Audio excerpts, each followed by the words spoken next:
Baltimore guy. One day, you're going to have some sense to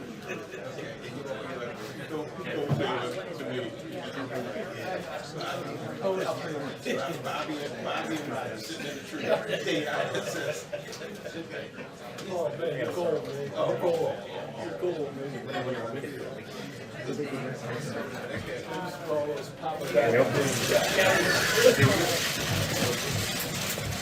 Good afternoon. Thanks for being patient with us. Obviously, there's a great deal of interest on the upcoming summit with the North Koreans. We have Secretary Pompeo here who will make some brief opening remarks and then take questions on that topic. As you know, the President has already done a press conference today, so we'll keep questions limited to that, and we'll be around the rest of the day to answer other news of the day. Thanks. With that, Mr. Secretary. Thanks, sir. Sarah, you going to take questions after? Yes, I'm going to take a couple questions. Couple. Good afternoon. It's great to be joining you all here today. Early in his presidency, President Trump made a commitment to address the threat of North Korea, which has been a threat to our nation for far too long. President Trump has been and continues to be committed to ridding the United States and the world of threats posed by North Korea's weapons of mass destruction and ballistic missile programs. These programs threaten our homeland, our allies and partners, and the broader non-proliferation regime. North Korea's past activities also make clear that it is proliferation to other actors that creates a risk in addition to the primary risks. It has supporting infrastructure that is also of concern. In early 2017, the Trump administration decided on a policy we have referred to as the maximum pressure campaign. The campaign enacted the strongest economic and diplomatic sanctions against North Korea in history. The goal was to set the conditions for the DPRK to make a strategic decision to denuclearize as the best means by which it will achieve its own security. American leadership rallied the international community to send a strong message to Chairman Kim Jong Un and the world that we would not stand for the DPRK's illegal weapons programs. The President's bold decision to meet with Chairman Kim Jong Un grew from this incredibly strong and targeted campaign. The President's policy directly led to the historic summit that will take place on June 12th in Singapore. Back on March 8th, Chairman Kim Jong Un expressed his desire to meet with President Trump as soon as possible. And then on May 9th, I met with Chairman Kim Jong Un in Pyongyang and explained America's expectations for denuclearization. At that time, we also secured the release of 3 Americans, Kim Dong-chul, Tony Kim, and Kim Hak-song. We view this as a sign of goodwill from Chairman Kim Jong-un. The United States and North Korea have been holding direct talks in preparation for a summit, and North Korea has confirmed to us its willingness to denuclearize. A comprehensive whole-of-government effort in support of President Trump's upcoming summit is underway.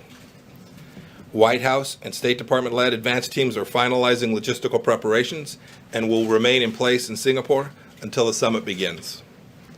The President continues to follow every development closely and is getting daily briefings from his national security team. The fact that our 2 leaders are coming to the table shows that the 2 sides are very serious. The diplomatic model used to date is different from past efforts. Our efforts give us hope that we can find real success where past efforts have fallen short. President Trump is hopeful, but he's also going into the summit with his eyes wide open. We've seen how many inadequate agreements have been struck in the past, and you can be sure that President Trump will not stand for a bad deal. The United States has been clear time and time again that complete, verifiable, and irreversible denuclearization of the Korean Peninsula is the only outcome that we will find acceptable.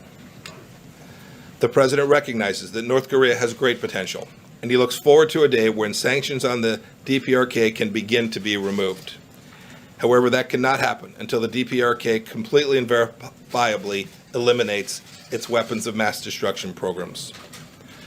President Trump and Chairman Kim will certainly also discuss security assurances for the DPRK, establishing a peace regime and improving relations between our 2 countries. Until we achieve our goals, the measures that the world, alongside the United States, has put on the regime will remain. In the event diplomacy does not move in the right direction, these measures will increase.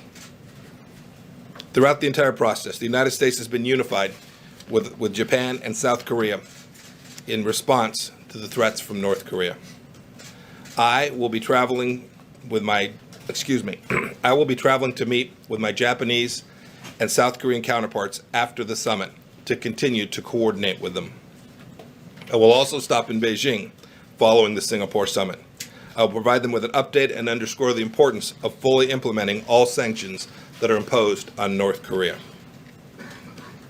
President Trump recognizes North Korea's desire for security and is prepared to ensure a DPRK free of its weapons of mass destruction is also a secure North Korea. President Trump has made it clear that if Kim Jong Un denuclearizes, there is a brighter path for North Korea and its people. We envision a strong, connected, secure, and prosperous North Korea that is integrated into the community of nations. We think that the people of the United States and North Korea can create a future defined by friendship and collaboration, and not by mistrust and fear. We believe that Chairman Kim Jong Un shares this positive vision for the future, and we are committed to find a path forward. And we assume and hope that that belief is sincere. We're looking forward to being in Singapore in just a few days. As a reminder, we'll take just a few questions before the Secretary has to depart. Roberta? Thank you. Yes, ma'am. What progress have you made in narrowing the gap in your understanding of denuclearization and North Korea's definition of denuclearization? Has there been progress in bringing that definition closer together? Yes. Can you describe that a little bit? No. That was quick. John? Thank you, Sarah. Thank you, Secretary Pompeo. As you mentioned in your remarks, North Korea in the past has reneged on prior agreements that it's made with the U.S. government. So I have two questions for you. The first question has to do with your experience meeting with Kim Jong Un. Do you trust him? And my second question has to do with the negotiations that are upcoming with North Korea. Who, in your opinion, has the upper hand in the negotiations and why? So with respect to your first question, I've had the chance to meet with Chairman Kim Jong Un twice now. I can tell you he is very capable of articulating the things that he is prepared to do, present clearly the challenges that we all have to overcome. It's why the two leaders are meeting. It's the opportunity to lay those out clearly between the two leaders so that we can see if we can find a path forward together that achieves the outcomes that both countries want. And your second question? Who has the upper hand in the negotiations? Yeah, we don't think about it in terms of who has the upper hand. We know this has been a long, intractable challenge. It's gone on for decades. The president has said repeatedly previous administrations weren't prepared to do what we've done already. It's not about who has the upper hand. It's about trying to find a way where the two sides can come to an understanding where we can get concrete steps, not just words, that resolve this challenge. Secretary, first of all, the president said that he doesn't believe he needs to prepare very much ahead of the summit. Do you think that's a prudent approach? And also I want to get your reaction to Rudy Giuliani's comments that Kim Jong-un got back on his hands and knees and begged for the summit to go back on, whether you think he should be weighing in on these international affairs and whether you agree with that assessment. So with respect to your second questions, I took him as being a small room and not being serious about the comments. I think it was a bit in jest. Do you think it could jeopardize the summit, or? We're moving forward. We're focused on the important things. I know Rudy doesn't speak for the administration when it comes to this negotiation and this set of issues. With respect to your first question, progress. We're making progress inch by inch, and we're going to travel there. This is different. The approach that President Trump is taking is fundamentally different. In the past, there had been months and months of detailed negotiations, and they got nowhere. This has already driven us to a place we've not been able to achieve before.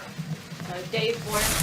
Thank you, Mr. Secretary. The President said today that if the Singapore meeting goes well, he'd like to bring Kim Jong-un to Washington possibly for further meetings. Has Kim Jong-un invited the President to come to North Korea? So I don't want to talk to you about the conversations that have been had. between the North Korean side and the United States. I'll leave that for the president to talk to. But I do want to get to, and this comes back to the other question that you asked about the president's preparation. So in my previous role, and I've said this before, you can look it up, there were few days that I left the Oval Office after having briefed the president that we didn't talk about North Korea. So over months and months, days and days, President Trump has been receiving briefings on this issue about the military aspects of it, the commercial, economic aspects of it, the history of the relationship. And in the past few months, there have been near daily briefings, including today, where we have been providing the president all the information that he needs. And I am very confident that President Trump will be fully prepared when he meets with his North Korean counterpart. Just having met the man twice now, what can you tell us about what opinions you've formed of Kim Jong Un as a person? Yeah, so I haven't spent that much time with him.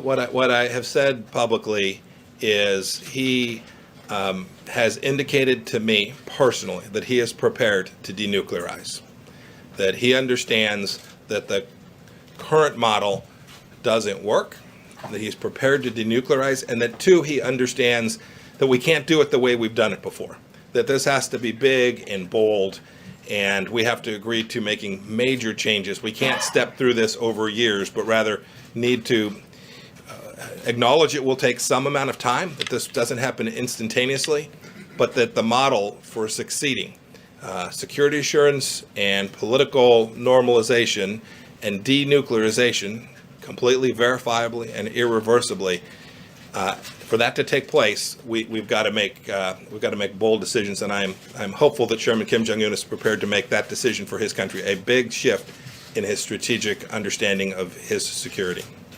Thank you. So you said that the president is prepared to talk about security guarantees for North Korea. We have seen in this administration that that when new administrations come in, they can undo things that prior administrations have done. How can President Trump guarantee long-term security for North Korea and for Kim in particular? Well, look, we're going to have to do things that convince Chairman Kim that that's the case. Right? That's what we'll have to do. So let me give you an example. We are hopeful that we will put ourselves in a position where we can do something the previous administration didn't do. Right? They signed a flimsy piece of paper, and we're hoping to submit a document that Congress would also have a say in, that would give currency and strength and elongation to the process, so that when administrations do change, as they inevitably do, and this one will, 6.5 years from now, when that takes place, that Chairman Kim will have comfort that American policy will continue to down the same path on the course that we hope we're able to set in Singapore. We'll take one last question. Zeke. Thank you, Secretary. At the top of your remark, first to follow up briefly on your comments to Asia, when you say a document that Congress would sign off on, are you referring to a treaty? And then second, at the top of your remarks, you said that there's also a threat to the United States and its allies from North Korea's WMD as well as ballistic missiles. Is that a condition for the president in any negotiation agreement with Chairman Kim, that its ballistic missile program and chemical weapons also be part of that? And third, finally, can you discuss the format of the meeting between the president and Chairman Kim? What it will look like, who will be meeting? So I'll leave to the White House to talk about the format of the meetings when the time is right.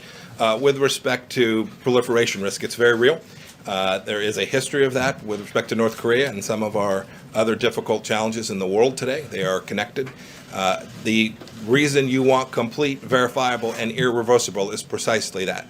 To the extent there remain stockpiles, knowledge bases, warehouses, systems, infrastructure, fissile material production facilities, I could go on. To the extent those remain, the risk of proliferation continues, and it's our aim through the CVID process and providing the security assurances that Chairman Kim will want, that we can greatly reduce the risk that proliferation ever happens as a result of North Korean action. Thanks so much. One more, please, sir. One more. Mr.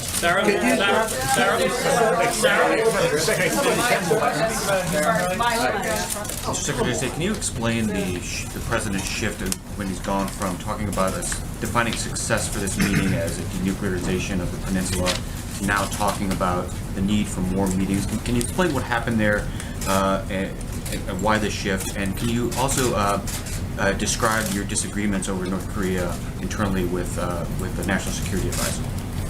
Yeah, with respect to the second one, I've read a little bit about this, and I love good fiction as much as the next person, but it is without foundation, so much so that I'll be polite since I'm a diplomat now. Suffice to say, those articles are unfounded and a complete joke. There must have been some. Oh no, sure, Ambassador Bolton and I will disagree with great consistency over time. I'm confident. Right, we're two individuals. We're each going to present our views. I'm confident that will happen on issues from how long this press conference ought to go to issues that really matter to the world. So it's absolutely the case that Ambassador Bolton and I won't always agree. I think the president demands that we each give them our own views. So that's great. Yeah. So you had your first question. I'll try and answer. I'll try and answer your first question too. I don't see the shift as disjunctive as you do.